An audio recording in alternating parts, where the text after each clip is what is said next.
आज आपण कार्यालयीन कर्मचाऱ्यांच्या शिस्तीची मूलतत्वे बघणार आहोत. मूलतत्वे म्हणजे काय, तर कुठल्या आधारावर हे नियम तयार केलेले असतात आणि त्याचा प्रभावीपणे आपण अंमलबजावणी करू शकतो, त्याला आपण काय म्हणू, मूलतत्वे असं म्हणत असतो. कुठल्याही कार्यालयामध्ये कर्मचाऱ्यांनी काम करत असताना त्यांना काम करण्यासाठी योग्य असं जर वातावरण उपलब्ध करून दिले तर कर्मचारी पूर्ण कार्यक्षमतेने काम करत असतात. कर्मचाऱ्यांच्या शिस्तीचं धोरण ठरवत असताना पुढील तत्वांचा म्हणजेच पुढील मुद्द्यांचा विचार करणं अत्यंत आवश्यक आहे.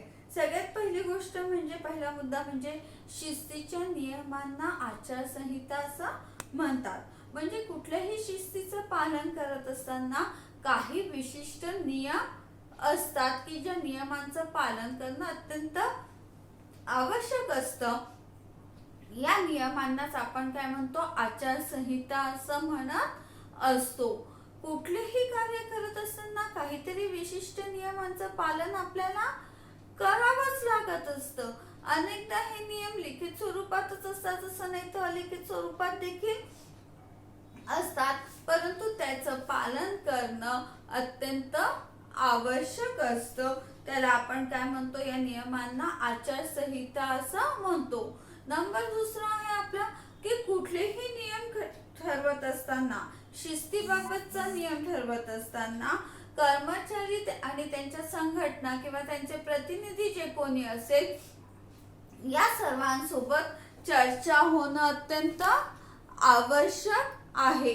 त्यांच्यासोबत चर्चा करूनच हे नियम निश्चित केले गेले पाहिजे. त्यामुळे या नियमांचं पालन काटेकोरपणे करण्यास नियमांचं पालन काटेकोरपणे केल्या जातं, कारण की कर्मचाऱ्यांच्या दृष्टीने विचार करूनच हे नियम निश्चित केलेले असतात. त्याचबरोबर समजा एखादा नियम आहे आणि त्याचं सतत कर्मचाऱ्यांकडून उल्लंघन होत आहे. उल्लंघन म्हणजे काय, तर कर्मचारी ते नियम पाळतच नाही आहे. सतत काही ना काही त्या नियमांबद्दल जर तक्रार होत असेल तर असं का होत आहे, एखाद्या का पाळले जात नाही आहे, याचं काय करायला पाहिजे, सगळ्यात आधी संघटनेच्या उपक्रमातील ऑफिसरनी, सेवा योजकांनी त्याचा शोध घ्यायला पाहिजे आणि त्याच्यातले जे काही प्रॉब्लेम्स असेल, ज्या काही समस्या असेल त्या दूर करून तो नियम काय करायला पाहिजे, सुरळीत करायला पाहिजे किंवा तो नियम बदलवून टाकायला पाहिजे आणि कर्मचाऱ्यांच्या सोयीचा असा तो नियम करायला पाहिजे. कारण की सगळे नियम पाळले जात आहेत आणि एखादाच नियम जर कर्मचारी सतत तोडत असेल याचा अर्थ त्या नियमाचं पालन करणं कर्मचाऱ्यांना शक्य होत नाही आहे. मग अशा वेळेस त्या कारणांचा शोध घेऊन तो नियम बदलवला गेला पाहिजे. त्याचबरोबर जे काही नियम असेल हे नियम लवचिक असावे, म्हणजे एकदा नियम केला त्याच्यानंतर तो बदलायचाच नाहीये अशी ताठर भूमिका सेवा योजकाने घेऊ नये किंवा नियम करताना घेऊ नये.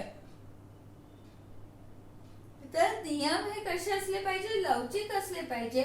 आवश्यकतेनुसार त्यामध्ये कधीही बदल करता यायला हवा, कारण की कर्मचारी ज्यावेळेस काम करत असतात त्यावेळेस जर त्या नियमांचा त्यांना त्रास होत असेल तर ते आपले कार्य पूर्ण कार्यक्षमतेने करू शकणार नाही. त्यामुळे एखाद्या नियमांच्या बाबतीत कर्मचाऱ्यांना काही समस्या निर्माण होत असेल आणि ते वारंवार त्याबद्दल सांगत असतील किंवा त्या नियमाकडे दुर्लक्ष करत असेल तर अशा वेळेस तो नियम बदलावयास हवा.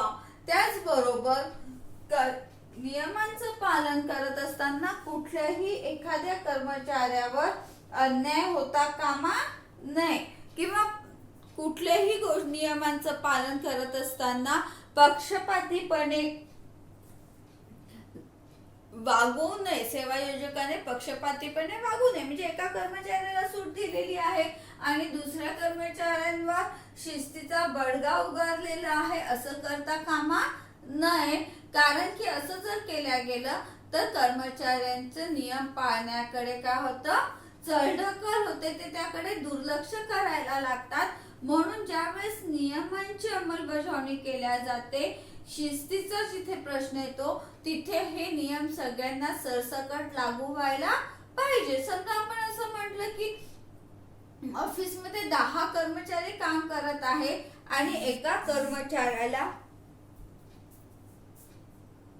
कधीही येण्या जाण्याची सूट दिलेली आहे. तो कधीही येऊ शकतो, तो कधीही जाऊ शकतो. काम करायचं असेल तर करेल, नाही तर नाही करणार. अशी जर एखाद्या कर्मचाऱ्याला सूट दिलेली असेल तर काय होणार आहे, बाकीचे कर्मचारी देखील त्याचा गैरफायदा घेणार आहे. मग असं होऊ नये म्हणून ज्यावेळेस नियमांचे पालन केले जाते त्यावेळेस कुठल्याही एखाद्या कर्मचाऱ्यावर अन्याय न होता सरसकट सगळ्यांनी त्या नियमांचं पालन करेल याकडे सेवा योजकांनी लक्ष द्यायला पाहिजे.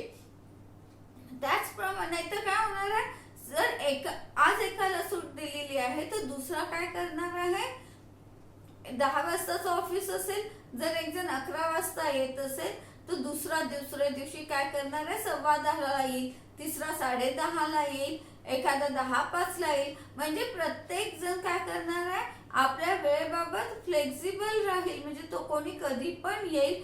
तर याचा परिणाम काय होणार आहे, कार्यालयाचं काम योग्य पद्धतीने होणार नाही. म्हणून तुम्हाला ज्यावेळेस तुम्ही शिस्तीचं पालन करण्यासाठी नियम तयार करता त्यावेळेस हे नियम सरसकट लागू व्हायला पाहिजे. कुठल्याही एखाद्या कर्मचाऱ्याला सूट देऊन एखाद्यावर शिस्तीचा बडगा उचलता येणार नाही. म्हणजे एखादा कर्मचारी उशिरा आला आणि मग लगेच जर तुम्ही त्याच्यावर कार्यवाही करत असेल तर रोज उशिरा येणाऱ्या कर्मचाऱ्यावरही तुम्हाला करावीच लागेल. मग तो तुमच्या कितीही जवळचा असला तरीही तुम्हाला त्याच्या विरुद्ध ऍक्शन घ्यावी लागणार आहे.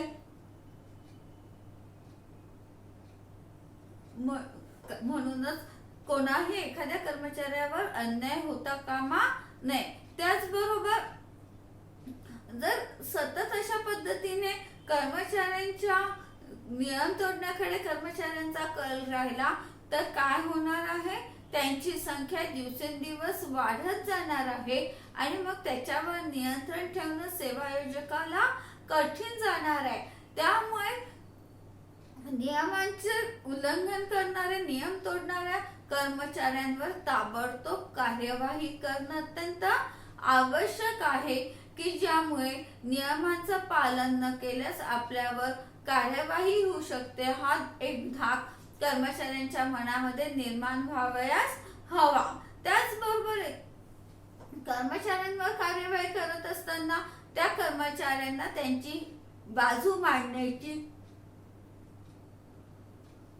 संधी देखील देण्यात यावी.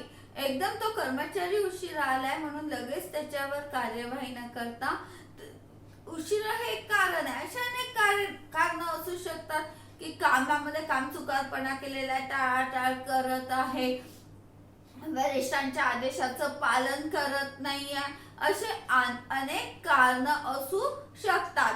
मग असे जर अनेक कारणांपैकी एखादं कारण असेल तर त्या कर्मचाऱ्यावर ज्यावेळेस ऍक्शन घेतल्या जाते त्यावेळेस सर्वप्रथम त्या कर्मचाऱ्याला स्वतःची बाजू मांडण्याची, स्पष्टीकरण देण्याची संधी देणं अत्यंत आवश्यक आहे.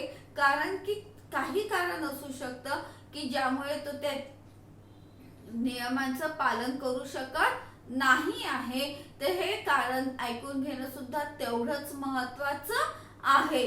त्याचबरोबर ज्यावेळेस तुम्ही एखाद्या कर्मचाऱ्याविरुद्ध शिस्तभंगाची कार्यवाही करत आहे त्यावेळेस नक्की तो शिस्तभंग का करत आहे, म्हणजे एखादा कर्मचारी वारंवार नियमांचं पालन करत नसेल तर तो नियमांचं पालन का करत नाही आहे याचा शोध घेणं देखील अत्यंत आवश्यक आहे आणि त्याची कारण तपासल्यानंतरच त्याच्यावर कार्यवाही करायला हवी. ही झाली आपल्या शिस्तीच्या कर्मचाऱ्यांच्या शिस्तीची मूलतत्वे. त्याच्यानंतर आपण बघूया आचारसंहिता. आचारसंहिता म्हणजे काय, तर शिस्तीचं पालन करण्यासाठी जे नियम तयार करण्यात येतात त्या नियमांना आपण आचारसंहिता असं म्हणतो. 1975 साली झालेल्या भारतीय श्रम संमेलनामध्ये भारतीय औद्योगिक क्षेत्रात काम करणाऱ्या कर्मचाऱ्यांसाठी काही काम करणाऱ्या कर्मचाऱ्यांसाठी शिस्तीची काही तत्वे तयार करण्यात आली होती. ते खालील प्रमाणे. सगळ्यात पहिलं तत्व होतं किंवा आचारसंहिता तयार करत असताना जे काही गोष्टी नियम त्यांनी तयार केले होते त्याच्यामधला सगळ्यात पहिला नियम होता की पूर्वसूचनेशिवाय कोणताही संप किंवा टाळेबंदी करता येणार नाही. म्हणजेच कर्मचाऱ्यांना जर संप किंवा टाळेबंदी करायची असेल तर त्याची पूर्वसूचना त्या नियमानुसार त्याने आपल्या सेवा आयोजकाला देणं अत्यंत आवश्यक आहे.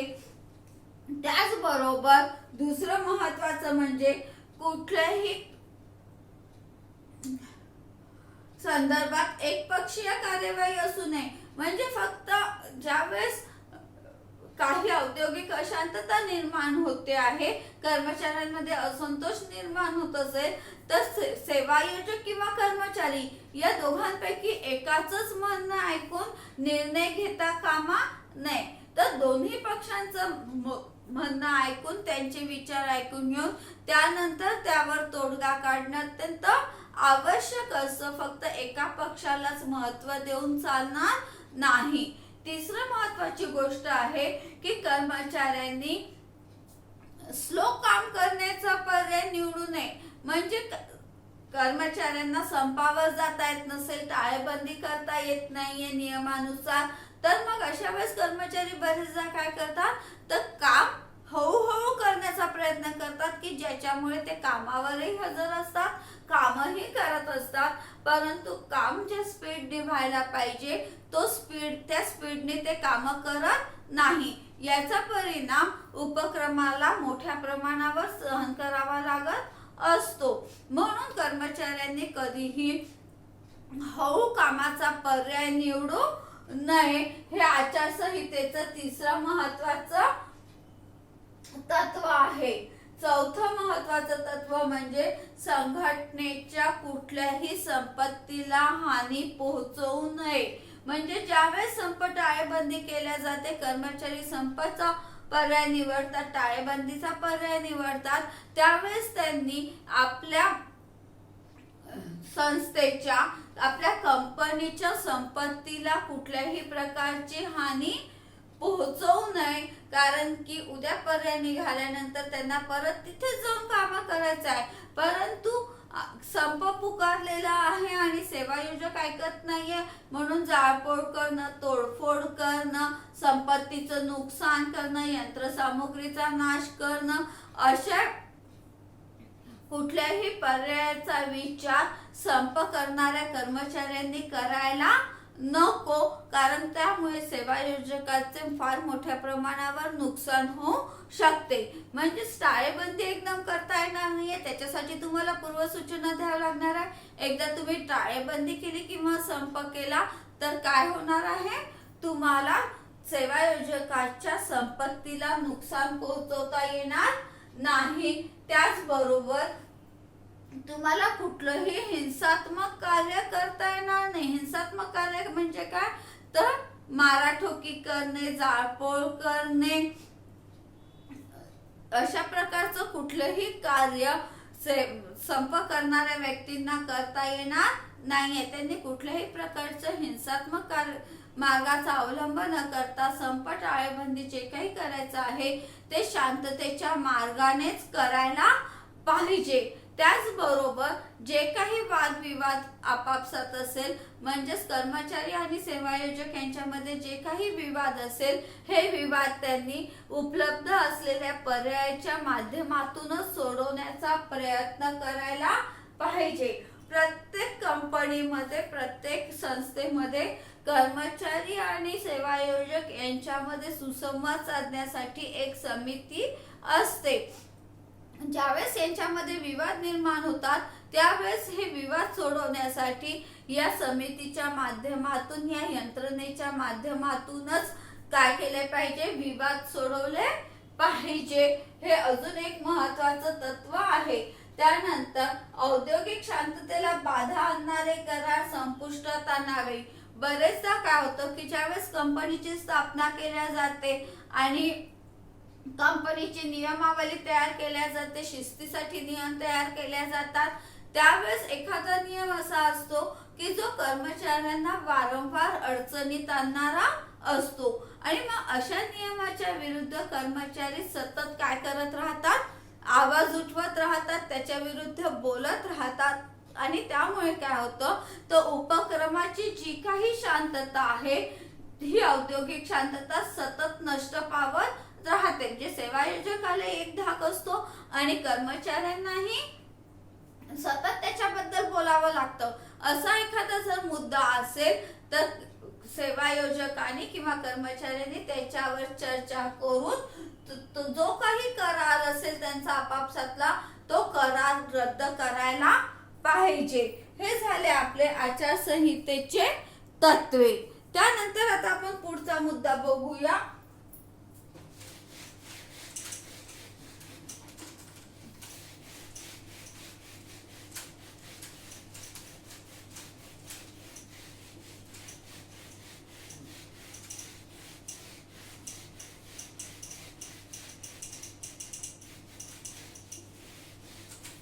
तत्वे आणि हे तुम्हाला समजलं असेल.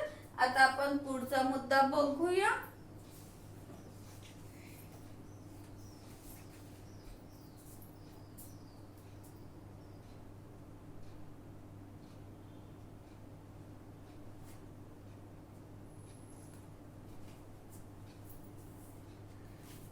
शिस्तीची वैशिष्ट्ये. पुढचा मुद्दा घेऊया आपण, शिस्तीची वैशिष्ट्ये.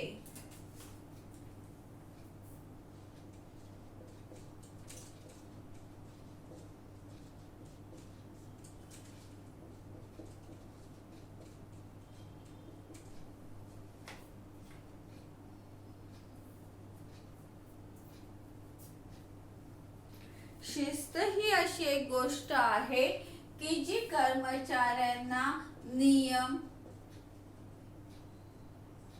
पाळण्यास बाध्य करते.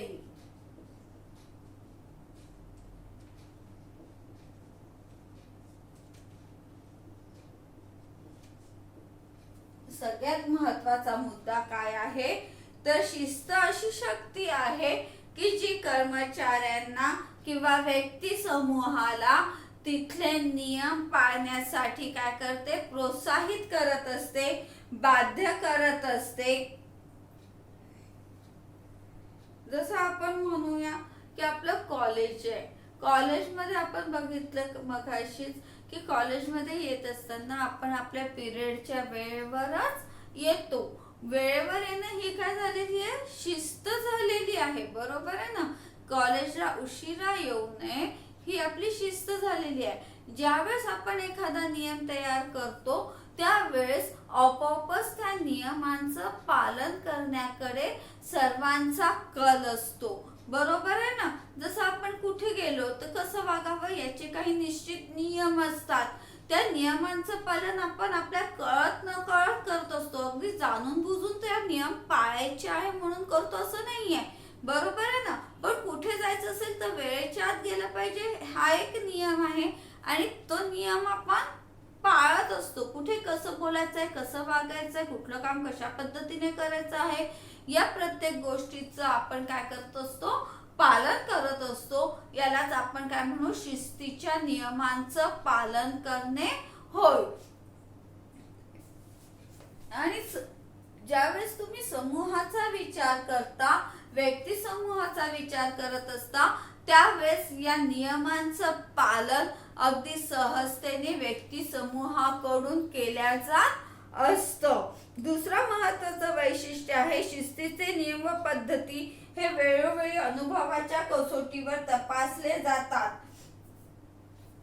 आपण जसं हे बघितलेलं आहे सेम आहे वैशिष्ट्य की नियम जे आहे शिस्तीचे जे नियम आहे हे अनुभवाच्या कसोटीवर तपासले जातात. ज्यावेळेस आपण एखादा नियम करत असतो तो नियम केल्यानंतर तो आपल्या उपक्रमासाठी योग्य आहे किंवा नाही हे काय करत असतो सेवा आयोजक ते नियम केल्यानंतर वेळोवेळी तो तपासून बघत असतो की हा नियम आपल्या उपक्रमासाठी योग्य आहे किंवा नाही. त्याचबरोबर हे नियम करत असताना कर्मचाऱ्यांवर कुठल्याही प्रकारचा अन्याय होणार नाही याचा देखील विचार सेवा आयोजक करत असतो. कारण की एखाद्या जरी कर्मचाऱ्यावर अन्याय होत असेल तर ती असंतोषाची भावना निर्माण होण्यास वेळ लागत नाही. असं होऊ नये म्हणून भेदभाव होणार नाही किंवा एखाद्या विशिष्ट कर्मचाऱ्यावर अन्याय होणार नाही याची काळजी सुद्धा शिस्तीच्या नियमामध्ये घेतल्या गेलेली असते. त्याचबरोबर शिस्तीमुळे कर्मचाऱ्यांना कार्याची जाणीव होते.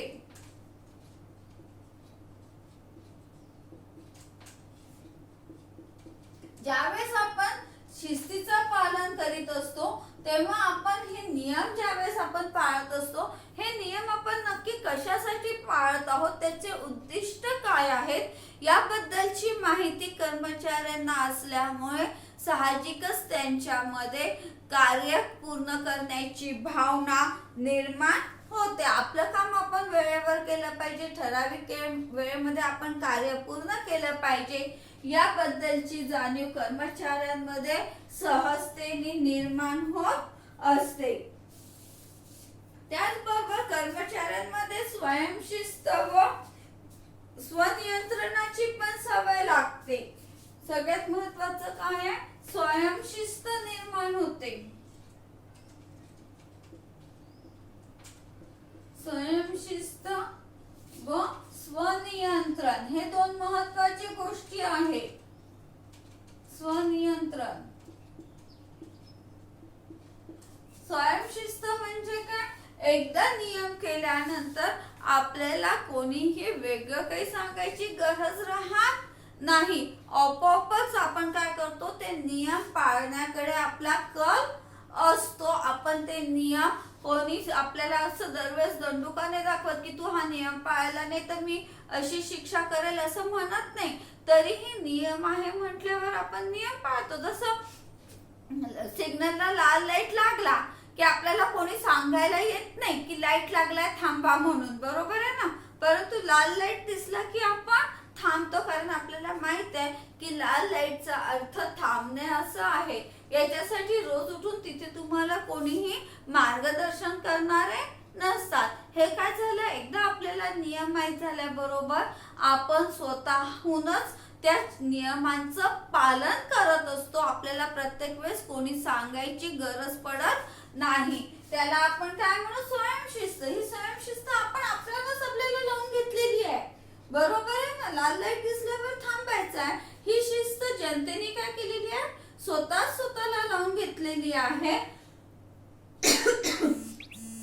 त्याचबरोबर स्वनियंत्रण सुद्धा आवश्यक आहे की कुठे कसं वागत असताना किंवा बोलत असताना आपण स्वतःच्या भावनांवर किंवा स्वतःच्या वागणुकीवर कसं नियंत्रण ठेवायचं हे देखील आपण शिस्तीच्या नियमांमुळे शिकत असतो.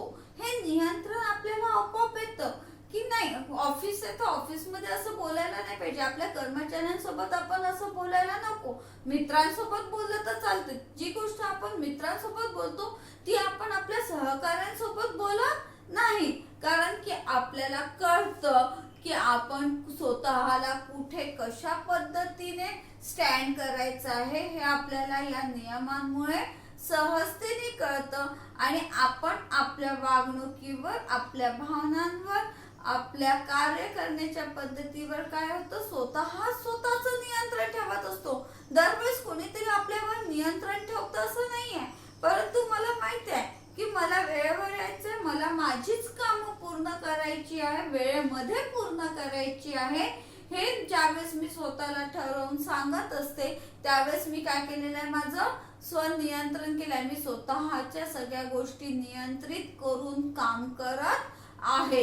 त्याच्यासाठी मला स्वयंशिस्त आवश्यकच आहे. जोपर्यंत माझ्या अंगामध्ये स्वयंशिस्त येणार नाही तोपर्यंत तुम्हाला स्वनियंत्रण करता येणार नाही. पहिल्यांदा तुम्हाला स्वतःला शिस्तीचं पालन करणं अत्यंत आवश्यक आहे. त्याचबरोबर शिस्तीमुळे प्रत्येकाशी आंतरसंबंध सुरक्षित राहून त्यांची अस्मिता जोपासली जाईल असे वातावरण तयार होत असते. आता बघा, शिस्तीमुळे प्रत्येकाशी आंतरसंबंध म्हणजे काय, तर परस्परांशी जे काही तुमचे संबंध असतात हे संबंध सुरक्षित राहून प्रत्येकाचा आत्मसन्मान जपण्याची कला शिस्तीमुळे आपल्यामध्ये निर्माण होत असते. एक आहे, आपण बघितलेलं आहे की प्रत्येक जण शिस्तीचं पालन करत असेल तर आपल्या मनामध्ये एक आदरयुक्त भावना त्या व्यक्तीबद्दल निर्माण होत असते आणि त्याचबरोबर तुमचे परस्परांसोबत जे संबंध आहेत ते सुद्धा चांगले आणि सुदृढ राहण्यास मदत भेटते. जसं आपण बघितलं, एका उपक्रमामध्ये 10 कर्मचारी कार्यरत आहे आणि प्रत्येक कर्मचारी जर येऊन आपापलं काम करत असेल, वेळेवर येत असेल आणि काम करत असेल तर त्यांचे आपापसातले संबंध कसे राहणार आहे, चांगले राहणार आहे आणि एकमेकांबद्दल आदराची भावना देखील त्यांच्यामध्ये राहणार आहे. त्याचबरोबर कर्मचाऱ्यांमध्ये तडजोड करण्याची आणि सहनशीलतेची भावना निर्माण होते. त्याचबरोबर अधिकाराचा दुरुपयोग देखील टाळला जातो. ज्यावेळेस तुम्ही शिस्तीचं पालन करत असता, तुम्ही नियम काटेकोरपणे नियमांचं पालन करत असता, त्यावेळेस तुम्हाला तुमचे अधिकार आणि जबाबदाऱ्या याबद्दलची स्पष्ट जाणीव असल्यामुळे आणि त्याच्या होणारे ते वापरल्यामुळे त्याचे जे काही परिणाम होतील त्याचं पण तुम्हाला काय असते माहिती असल्यामुळे तुम्ही तुमच्या अधिकाराचा दुरुपयोग करू शकत नाही. तुम्ही दुरुपयोग करणं काय करणार आहे, टाळणार आहे. त्यासोबतच कर्मचाऱ्यांच्या कार्यक्षमतेमध्ये आणि मनोधैर्यामध्ये वाढ होते. ज्यावेळेस शिस्तीचं पालन केलं जातं त्यावेळेस कर्मचाऱ्यांच्या मनामध्ये आपण सर्व एकाच पातळीवर काम करणारे आहोत, आपण सगळेजण परस्पर सहकार्याने काम करणारे आहोत, ही भावना वाढीस लागल्याबरोबर काय होतं, त्यांच्यामध्ये कार्यक्षमता वाढायला लागते आणि व्यवस्थापन व कर्मचारी यांचे संबंध चांगले निर्माण होतात. कर्मचाऱ्यांनी जर शिस्तीचं पालन केलं, नियमांचं पालन केलं तर त्यामुळे व्यवस्थापन म्हणजे सेवायोजक आणि कर्मचारी वर्ग यांचे आपापसातले संबंध कसे होतात, चांगले होतात, सुदृढ होतात.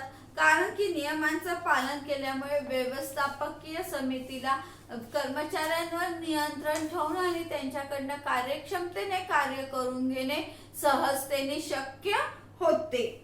हा झाला आपला असा मुद्दा. आता पुढचा मुद्दा आपण उद्या पाहू. उद्याचा आपला मुद्दा आहे शिस्तभंगाच्या कार्यवाहीची पद्धत.